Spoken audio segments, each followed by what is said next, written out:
Insinyur Soekarno, Presiden pertama Republik Indonesia. Biografi dan kata-kata motivasi dari Soekarno. Soekarno, tanggal lahir, tanggal 6 Juni tahun 1901, Gemini. Tempat kelahiran, Blitar, Jawa Timur, Indonesia. Soekarno, Presiden pertama Republik Indonesia, yang biasa dipanggil Bung Karno, meninggal di Jakarta, tanggal 21 Juni tahun 1970. Ayahnya bernama Raden Sukemi Sosrodihardjo, dan ibunya Ida Ayu Nyoman Rai.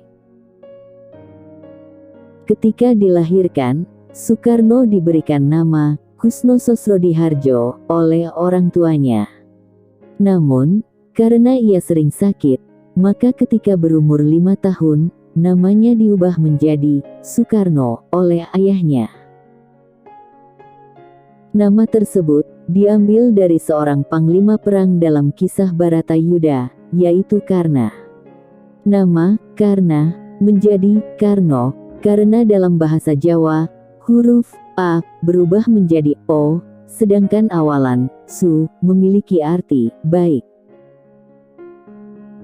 Di kemudian hari, ketika menjadi Presiden Republik Indonesia, ejaan nama Soekarno diganti olehnya sendiri menjadi Soekarno, karena menurutnya, nama tersebut menggunakan ejaan penjajah. Ia tetap menggunakan nama Soekarno dalam tanda tangannya, karena tanda tangan tersebut adalah tanda tangan yang tercantum dalam teks proklamasi kemerdekaan Indonesia, yang tidak boleh diubah. Sebutan akrab untuk Soekarno adalah Bung Karno. Masa kecil, Soekarno hanya beberapa tahun hidup bersama orang tuanya di Blitar. Semasa SD, hingga tamat, beliau tinggal di Surabaya, indekos di rumah Haji Umar Said Tokroaminoto, politisi kawakan, pendiri Syarikat Islam. Kemudian, melanjutkan sekolah di HBS, Hugere Burger School. Saat belajar di HBS itu, Soekarno telah menggembleng jiwa nasionalismenya. Selepas lulus HBS tahun 1920, pindah ke Bandung, dan melanjut ke THS, Technische Hogeschool, atau Sekolah Teknik Tinggi. Ia berhasil meraih gelar insinyur pada tanggal 25 Mei tahun 1926. Kemudian, beliau merumuskan ajaran Marhainisme, dan mendirikan PNI, Partai Nasional Indonesia, pada tanggal 4 Juli tahun 1927, dengan tujuan Indonesia Merdeka. Akibatnya, Belanda memasukkannya ke penjara Sukamiskin, Bandung pada tanggal 29 Desember tahun 1929. 8 bulan kemudian, baru disidangkan. Dalam pembelaannya, berjudul Indonesia Menggugat, beliau menunjukkan kemurtadan Belanda, bangsa yang mengaku lebih maju itu. Pembelaannya itu membuat Belanda makin marah. Sehingga, pada Juli tahun 1930, PNI pun dibubarkan. Setelah bebas, pada tahun 1931, Soekarno bergabung dengan Partindo, dan sekaligus memimpinnya. Akibatnya, beliau kembali ditangkap Belanda, dan dibuang ke Ende, Flores, tahun 1933. 4 tahun kemudian dipindahkan ke Bengkulu. Setelah melalui perjuangan yang cukup panjang, Bung Karno dan Bung Hatta memproklamasikan kemerdekaan Republik Indonesia pada tanggal 17 Agustus tahun 1945. Dalam sidang BPUPKI, tanggal 1 Juni tahun 1945, Insinyur Soekarno mengemukakan gagasan tentang dasar negara, yang disebutnya Pancasila. Tanggal 17 Agustus tahun 1945, Insinyur Soekarno dan Dr. Andes Muhammad Hatta memproklamasikan kemerdekaan Indonesia. Dalam sidang PPKI, tanggal 18 Agustus tahun 1945, Insinyur Soekarno terpilih secara aklamasi sebagai Presiden Republik Indonesia yang pertama. Aku tidak mengatakan bahwa aku menciptakan Pancasila. Apa yang kukerjakan hanyalah menggali jauh ke dalam bumi kami, tradisi-tradisi kami sendiri, dan aku menemukan 5 butir mutiara yang indah. Aku ini bukan apa-apa kalau tanpa rakyat. Aku besar karena rakyat, berjuang karena rakyat, dan aku penyambung lidah rakyat. Bangunlah suatu dunia di mana semua bangsanya hidup dalam damai dan persaudaraan. Saatnya telah tiba untuk meyakinkan dunia bahwa aku bukan boneka Jepang. Aku tinggalkan kekayaan alam Indonesia, biar semua negara besar dunia iri dengan Indonesia, dan aku tinggalkan hingga bangsa Indonesia sendiri yang mengolahnya. Rakyat padang pasir bisa hidup, masa kita tidak bisa hidup?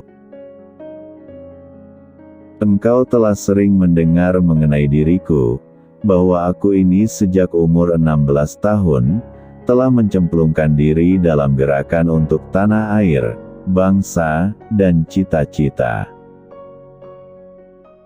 Dua sifat yang berlawanan. Aku bisa lunak, dan aku bisa cerewet. Aku bisa keras, dan laksana baja. Dan aku bisa lembut, berirama. Tulislah tentang aku dengan tinta hitam, atau tinta putihmu. Biarlah sejarah membaca, dan menjawabnya. Kita belum hidup dalam sinar bulan purnama, kita masih hidup di masa pancaroba, tetaplah bersemangat, elang Raja Wali. Dari sudut positif, kita tidak bisa membangunkan kultur kepribadian kita dengan sebaik-baiknya, kalau tidak ada rasa kebangsaan yang sehat. Jika kita mempunyai keinginan yang kuat dari dalam hati, maka seluruh alam semesta akan bahu-membahu mewujudkannya. Kamu orang ini betul-betul tidak mempunyai rasa kasihan kepada sesama hidup. Apa salahnya kijang itu kamu tembak? Bagaimana kalau kijang yang kamu tembak itu masih mempunyai anak kecil yang memerlukan pertolongan induknya? Apakah kamu orang di sini kekurangan makan? Bangsa yang terdiri dari kaum buruh belaka dan menjadi buruh antara bangsa-bangsa. Tuan-tuan hakim itu bukan nyaman. Tidaklah karenanya wajib tiap-tiap nasional mencegah keadaan itu dengan seberat-beratnya. Hanya bangsa yang berani mengambil nasib dalam tangan sendiri, akan dapat berdiri dengan kuat.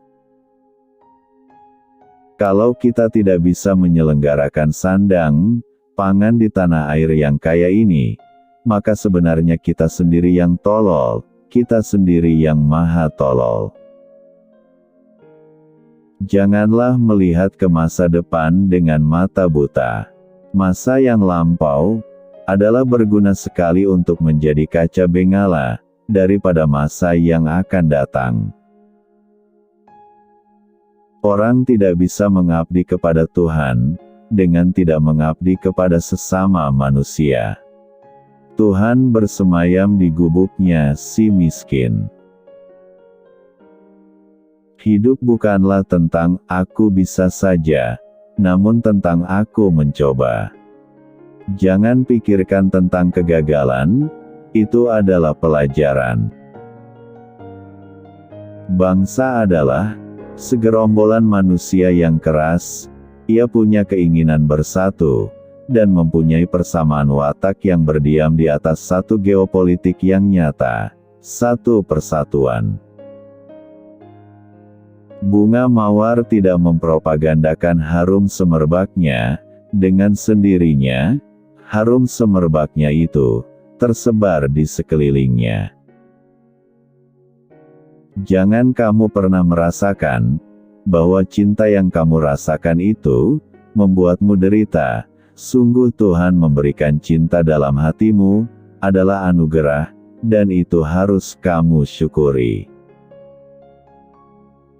Berikan aku 10 pemuda, akan kugoncangkan dunia. Kita bangsa besar, kita bukan bangsa tempe.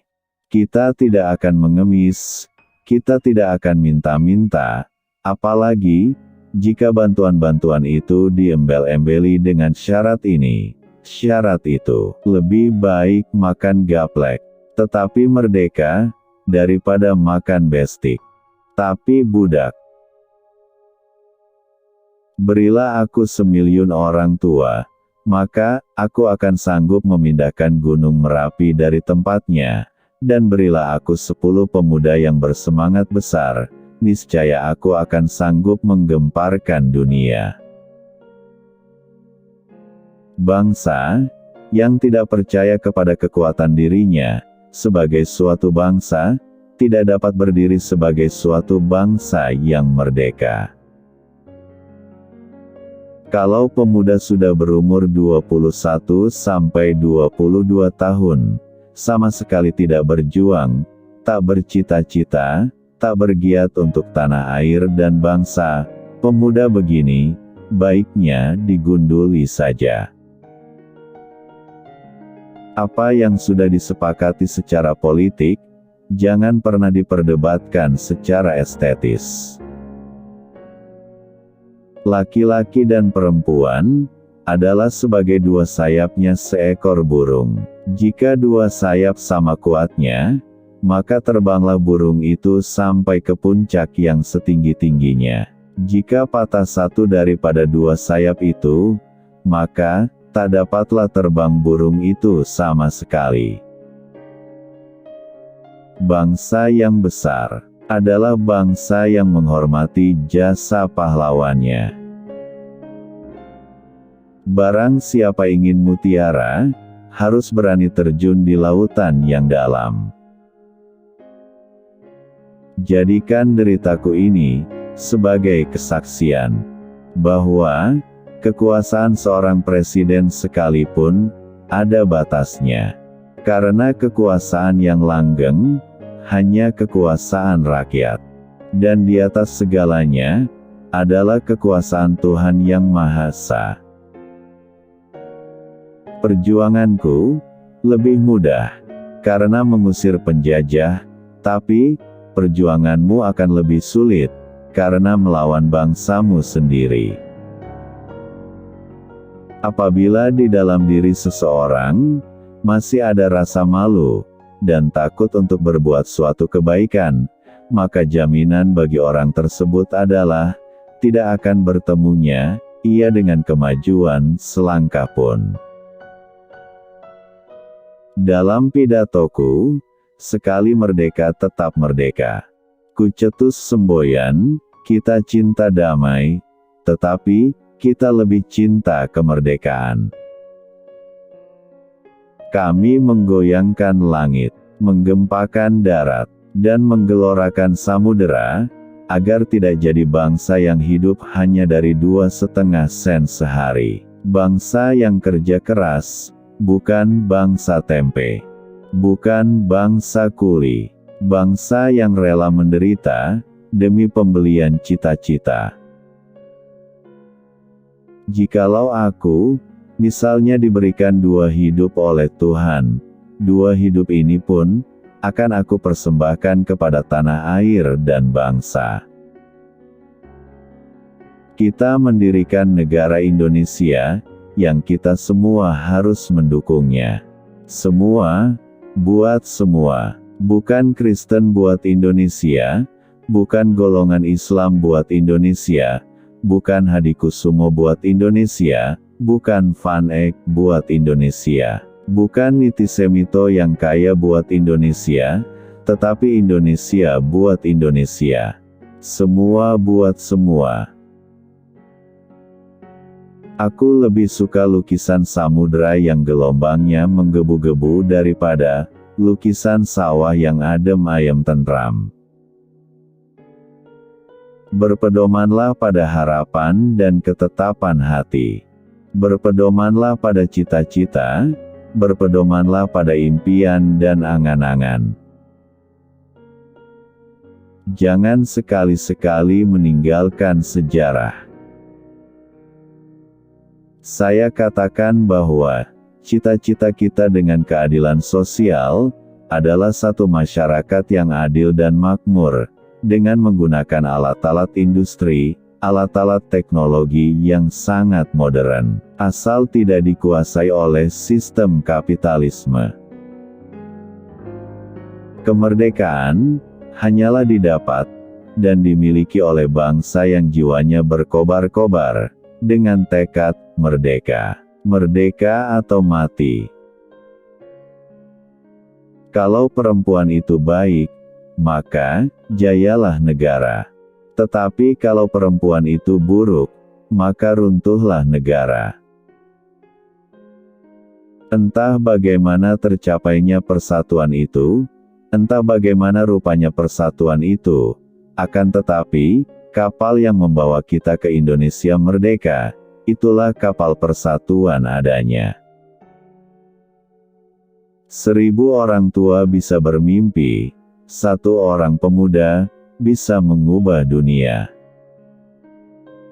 Pemilihan umum jangan menjadi tempat pertempuran.